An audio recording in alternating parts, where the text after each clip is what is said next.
Okay, so I've wrapped these two stanchions with e-glass.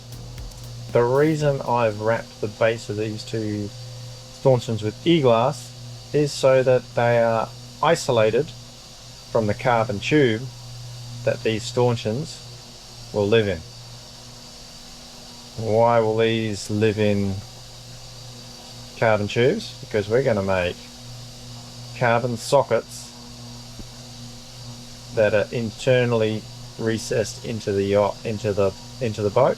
It's a bit of a race boaty thing, but what it does is it takes away all of our stainless clutter up and above the deck, which we kick our toes on and all the rest of it, and it makes everything nice and sexy below the deck. Right, so how have I done it? Well, first of all, I used some of this stuff. Release wax number 4. It's a spray on release wax from the Easy Composite guys. Really cool. Just squirt it on and gives you a big build up. And this stuff, and the Easy Composite stuff, they're laminating epoxy with some fast hardener. Now, caveats here. This stuff is only good to 100 degrees Celsius, which is 99% of the hand laminating that you'll do. Now when I post cure this, so I'm about to get the heater and put it on it while the resin is still liquid and runny. So what I want to do is get the stainless steel to warm up, and when the stainless steel warms up it expands a little bit, and then I'll cool it down, and when it cools down it shrinks a little bit, and it makes releasing my plastic part or my fiberglass part off there a little easier. But yeah, the trick is to get this stainless steel as warm as possible, but not over 100 degrees Celsius, otherwise the release wax will melt and then it'll stick to the stainless, and then I'm completely buggered. Then I've got to cut the e-glass off the stainless, and that's no good. So I'll set my little bathroom heater up on it, that thing there, and post cure it hopefully around 60 degrees, 70 degrees Celsius.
Okay, so time to demold the stanchion from the e-glass sockets that I made. Now I've already done a set, so I've cheated a little bit. The first set I did, sorry on the ground.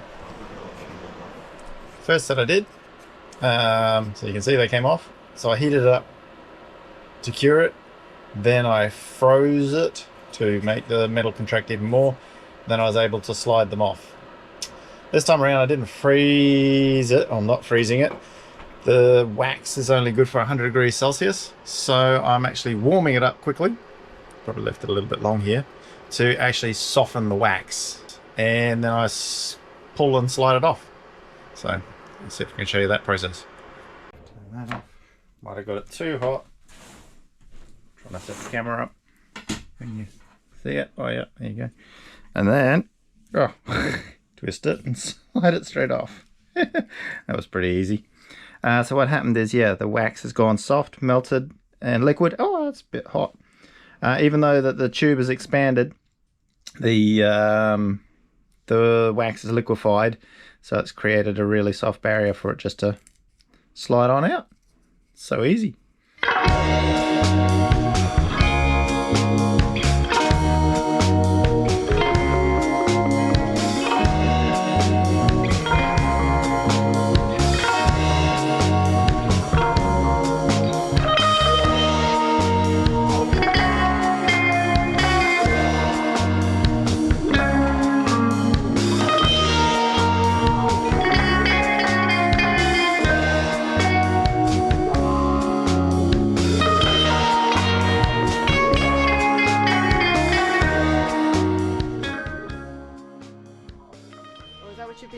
special release thing for, your release wax? Spray wax. Because you were talking about that being very exciting. Yep. Yep, it's been working really, really well. So it's a low temperature wax. Normally low temperature wax is a pain in the backside, but this low temperature wax has been really, really, really good for these making these stanchion socket thingies, because I spray it on there, goes on, well, you can see it goes on quite nicely. It saves lots and lots of rubbing it down, but it goes on quite thick.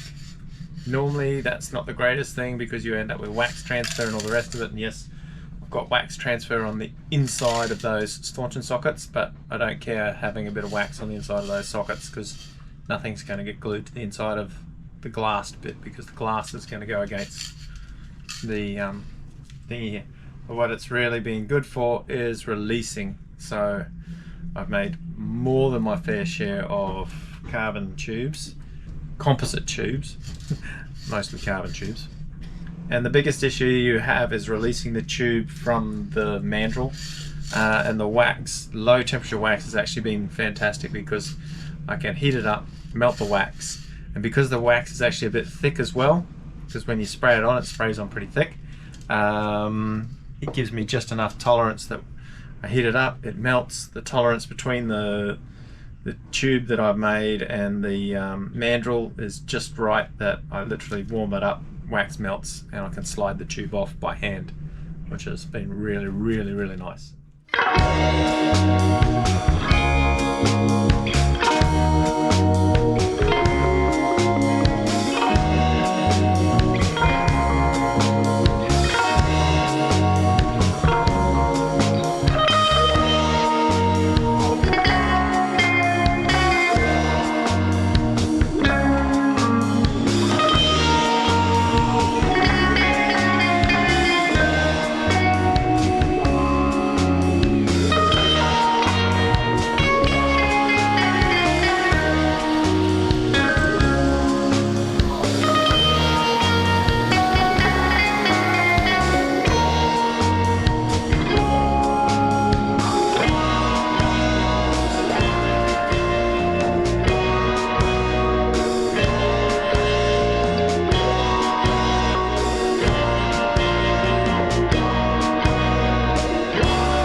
Yay! No bolts! Yay! So, okie dokie. Let's have another look at these stanchion thingies. So here we have, you can see the socket is going through the deck. Yeah. So, drilled a big hole in ye old deco, righto hero.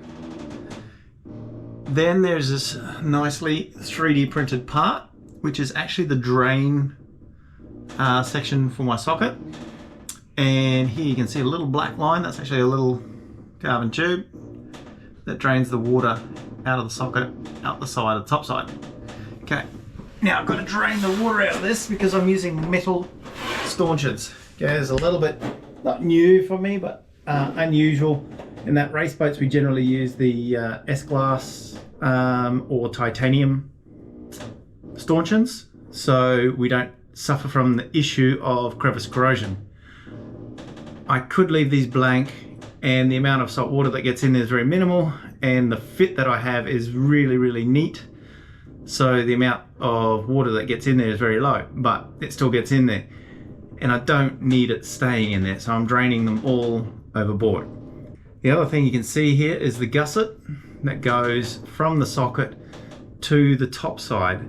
Okay, this creates a big strong bit to stop the socket from being able to do this. Yeah, so when I'm pushing and pulling on the top of the stanchion, okay, it's rotating around at the top of the deck and moving at the bottom. So by holding this in place means that I stop that from happening. What also happens is I'm distributing the load that's being applied to this socket over a really large area of the deck, and this is really super important, okay, because composites are really bad in peel. I need to make a very big area, and I need to make it relatively stiff so that it sort of doesn't peel away. If it's quite stiff, then it becomes a tensile problem where it's really stiff, so it doesn't want to sort of peel up on the edge with its flexibility. It wants to try and move as a whole. So I'm going to try and make this quite stiff here over 50% of this landing. It's going to be quite stiff, and then I taper it out to my one sort of layer, quite thin out at the edge. Okay, so it's important to have certain areas of it stiff and other areas of it a little bit flexible. Also, in trying to move the load, particularly the bending moments from up here down to here, it sort of stiffens the whole region, so my deck and my socket sort of all become one. Now, where my forward one is, let's go right up in here, okay, in my little dark hole. Okay, my front beam, you would have seen many moons ago when I modified the boat once before. There you go. Ooh, that looks cool on the GoPro. Here's my other socket. This socket you can see is very close to the vicinity of this forward bulkhead here. So the deck and topside region here is actually quite stiff. So when I whale on this very forward stanchion, because the deck is actually pretty stiff in this area, my stanchion is rock solid. Okay, now if we go and look back here, you see that that stanchion is in the middle of wop land, and it's got a great big hole right next to it as well where the hatch is. Okay, so these panels aren't particularly stiff, and when I jump up and down on the deck here, I can actually make it flex a bit. So I'm actually struggling a little bit with global stiffness with my deck and my top side. But that's a whole different problem. It means that my stanchion will move a little bit, but it moves my whole boat in this region. So there is thoughts that once I laminate it in there and make it structurally sound, and that we can't rip the socket out of the boat, because that's a very important thing. We want the stanchion to fail and not rip a hole in the side of my boat, so I've got to make that all strong enough. I then will look at my stiffnesses and look at, do I put a stiffener in the deck here, because at the moment we're also talking about getting rid of this hatch. So there's a big discussion at the moment about filling this hatch in. Ultimately, if I was designing a new boat, we have rules about the spacing of stanchions and sockets and things like that, and depending on the size of the boat, it's really cool if you can actually line up your stanchion spacings with your bulkheads, so that you would actually, the ultimate situation is that this socket here would go right here, and you would just bond it to the bulkhead.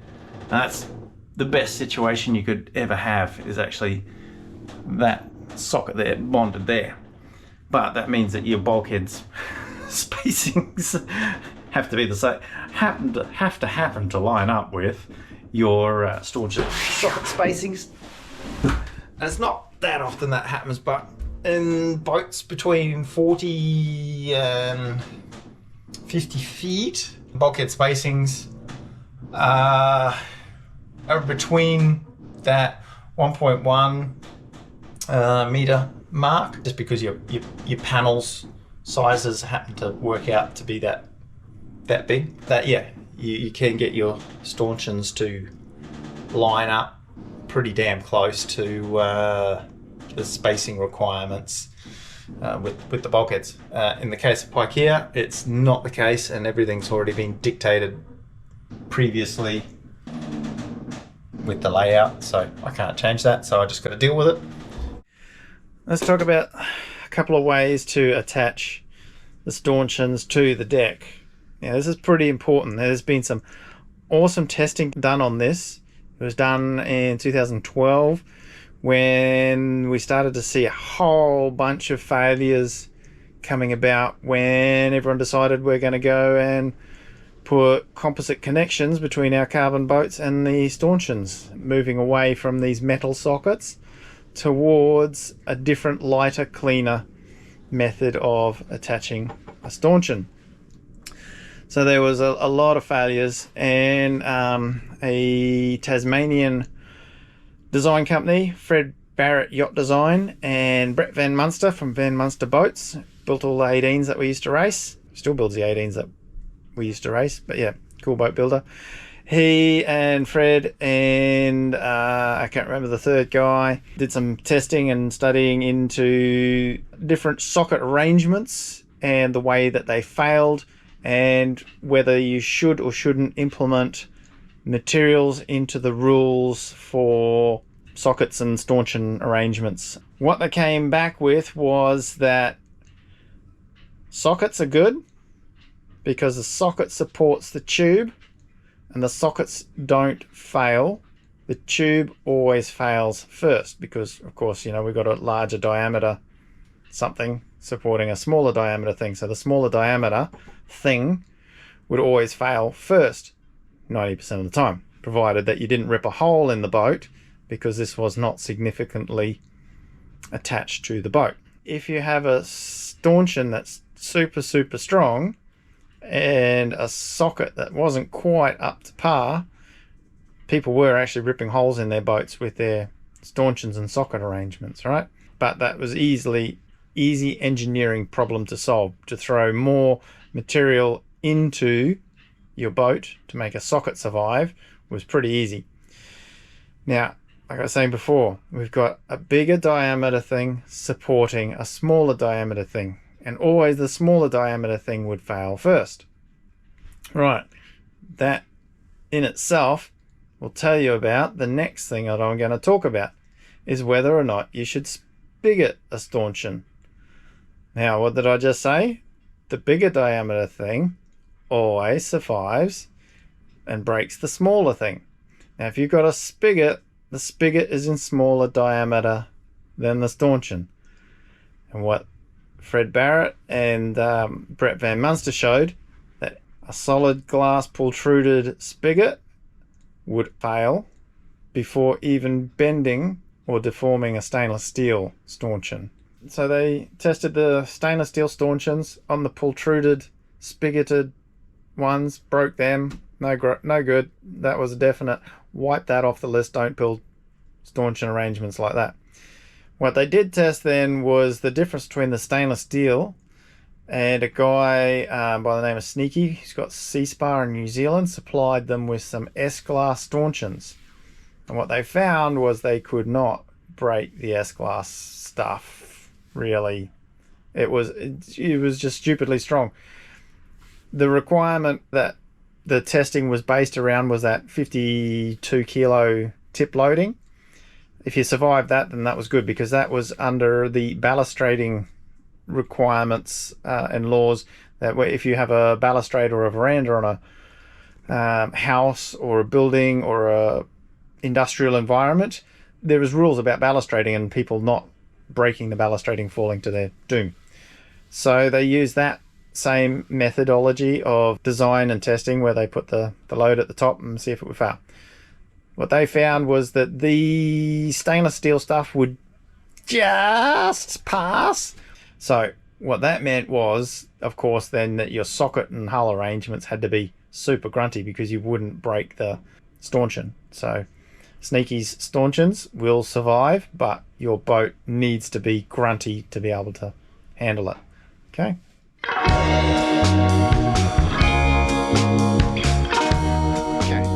So what we're going to look at is we're going to look at a composite stanchion set.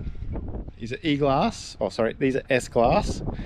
And the details that need to be incorporated into these composite stanchions to actually make them work properly. Okay, small details. At the fronts and the backs, at the front on this one, you'll see that the lifeline takes an angle down. When you pull on lifelines and make them move, usually they move in and out like that. So you get these movements of the stanchion and the dyneema. What this means is it's critical for this lifeline to actually have a carbon tube from here to here, through here, not anything to do with letting water in and out, but actually it's more about having a nice surface and a nice radius under here for the rope to move on. Super important, because without this, if it's a sharp corner, it's just going to bust through this dyneema line. So if this was just a hollow carbon tube, or even if it was just a hollow E-glass tube, if you're left with just a walled edge there with no tube going through there, you end up with a thin wall that just cuts through the dyneema. Okay, even if you had a wire one in there, it's just as bad, but it happens the other way, where the wire will actually saw through the composite stanchion. Okay, whereas if you had a wire one here and you've got a tube going through there, because the wire is bearing on a much larger surface area, it doesn't saw through it as easily. Okay, let's go and look at my stainless ones now. Okay, here's the stainless ones on Paikea. Now I've had these lifelines in here 5 years now. Okay, so they're lasting really well. I actually modified my stanchion here a little bit when I first put these dyneema lifelines in, and I actually filed can't turn it around. Okay, can you see it? Can you see it? I filed a nice soft radius on that bottom edge there. Okay, you can see there's like a drilled sharp edge on the top edge, which the lifeline never touches. That's what it was like before. If I had left that sharp edge on there, it would have cut through this lifeline. So I got in and filed and sanded and rounded it all nice and soft so it didn't cut it. Okay, now let's go and look where it's been working. Now, to double cover my backside, I went and put Millionaire's tape on there, and you can see it hasn't even worn through the Millionaire's tape. Right, so it's not working hard and it's not giving that a hard time. Now the lower lifeline, you can see, has gone dark where it's been sitting in the ferrule, and the ferrule is nice and round, and you can see it's actually changed the shape of the dyneema there. Yeah, okay, now if you have a look at the ferrule, now the ferrule, you can see it's sort of flared out, so it's got a nice big radius there. Yeah, no sharp edges. But you can see, even with that, it's been able to squish the weave of the dyneema. But it hasn't worn through, most importantly, has not worn through the cover even. So it's not giving it a hard time. Let's go and have a look at the other side. You can see the two sides. Oh, look, I put Millionaire's tape on this side. Must have fallen off on the other side down the bottom. Anyway, so there you go. My Millionaire's tape, getting heaps on this top lifeline. Now this one, here sees heaps of action because everyone's always pulling on it, yeah? Always. Now, you see this.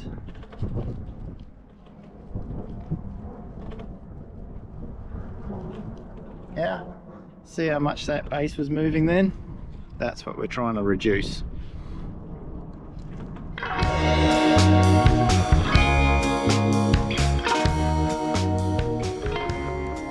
Okay. So, stanchions and sockets. Some pretty big changes in this department.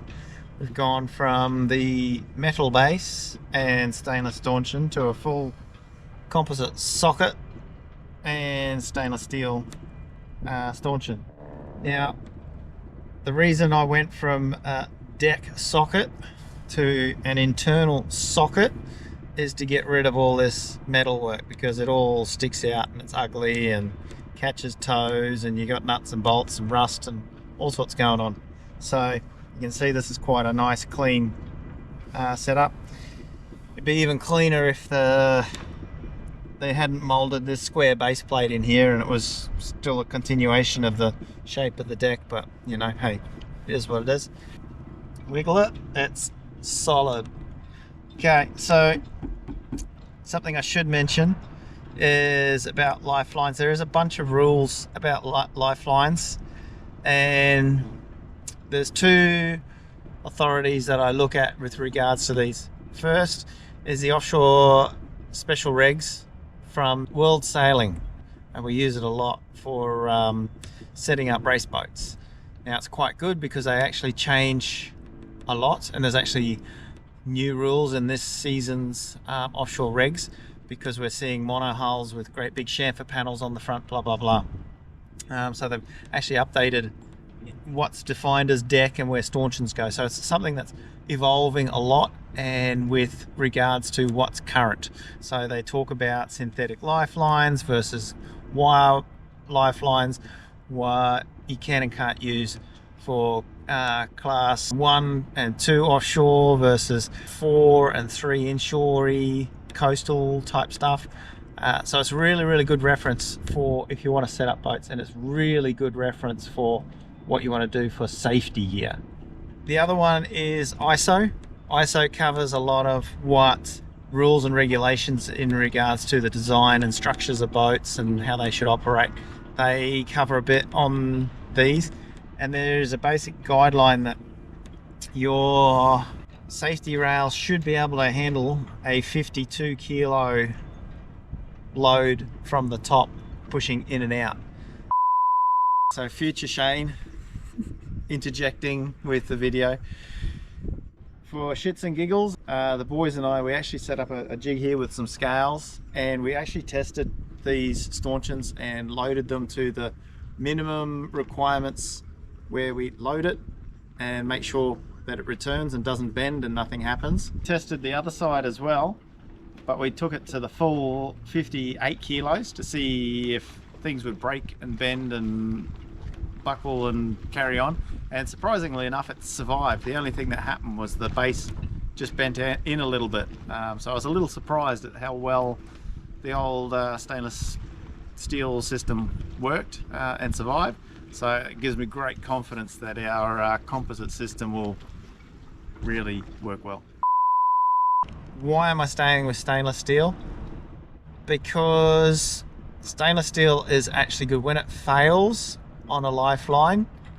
And coming from race boats, everybody has destroyed a set of bow lifelines on a boat.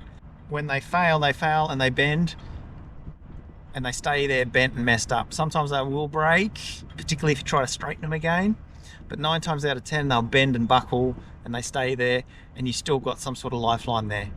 Using carbon ones is an absolute no-no in regards to the mode of failure. Is they'll take heaps of load, then they break.